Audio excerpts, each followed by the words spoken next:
I'll give you a small experiment that I've conducted many times with my children, especially when they're younger. I know which ones like which kind of ice cream. So I'll get their favorite kind of ice cream and start eating it myself. And so I'm eating it, and the 3-year-old comes and says, Abba, can I have that? I said, no, you can't have that. Can please have a little bit? Okay, you can have 2 bites, but then give it back. So I give him the ice cream. And guess what happens next? They run away. And if I do catch them and say, where's my ice cream? You know what they say? Mine. Immediately, they forgot that this wasn't theirs. This was mine. I just let you hold it for a couple of seconds, and all of a sudden, now it's yours. And before I can get to it, the biggest bites they can ever take in their life, because they just want to get as much as they can. Human beings, when they get possession of something, even temporarily, we tend to forget that it's not ours. Allah gives, and Allah gives, and Allah gives. And then sometimes He says, give me back. Spend. And what's the first thought that crosses in my mind and your mind? It's mine. You want me to give from my money? You want me to give you from my savings? I worked hard for these savings. You want me to give up this? This is my favorite one. You want me to give up this car?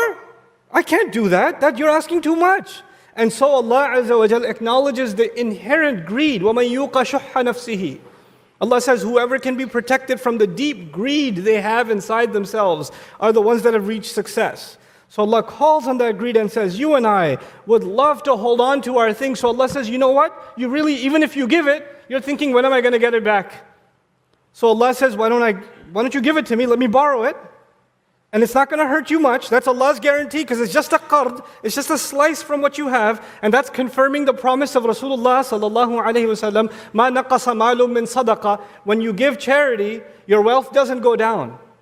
When you give up something for Allah, your money does not go down.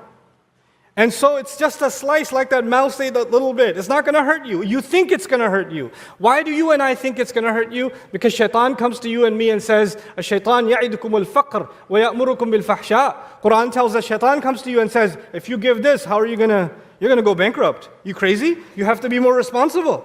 You have to spend more carefully. What are you doing? You know, that same money, if you went to a restaurant and you wanted to get some extra, you don't even look at the price on the menu. You just, yeah, bring it.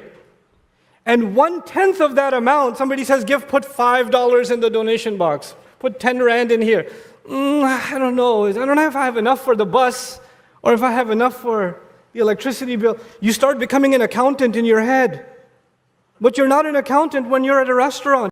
Your monthly support of $10 ensures free Quran education stays free and impactful for Islam learners globally.